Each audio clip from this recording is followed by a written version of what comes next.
Monsieur le député de Beauharnois. Merci, Mme la présidente. Alors, Mme Hébert, rebonjour. Merci d'être là.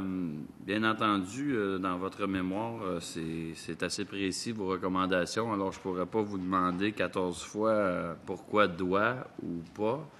Mais j'aimerais quand même voir votre propre estime de notre président de la Régie du bâtiment pour voir pourquoi vous voulez y enlever cette latitude-là là, de dire la Régie peut également refuser de délivrer une licence lorsqu'elle estime. Donc, vous aimeriez que ça soit plus rigide, plus encadré et pas laisser la possibilité à la Régie de, justement, parce que quand on regarde dans d'autres sanctions, vous n'avez glissé un mot tantôt, on pourrait regarder peut-être un type de gradation quand c'est non voulu.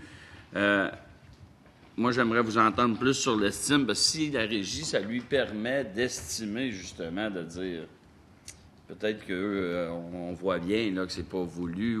Alors, je voudrais vous réentendre sur ce. Puis, je fais un clin d'œil à la Régie du bâtiment. Là, J'ai beaucoup d'estime pour les gens à la Régie du bâtiment, soit dit en passant, mais Monsieur le député, dans le fond, quand on disait estime, c'est parce que estime, ça revêt un caractère subjectif. Et à partir du moment où on a un régulateur, qui est la Régie du bâtiment, nonobstant la qualité des individus qui sont là, qui, lui, est chargé d'appliquer ces dispositions-là par la suite du projet de loi, bien, dans le caractère d'estime, l'estime peut se baser sur une simple présomption.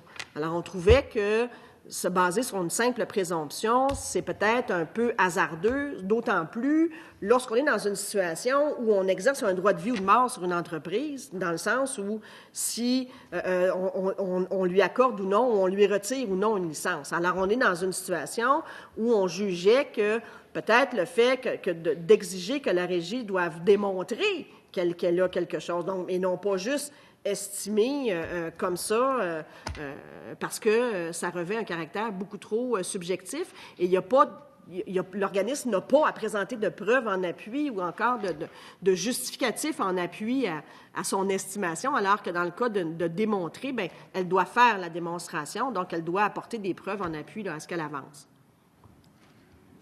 Effectivement.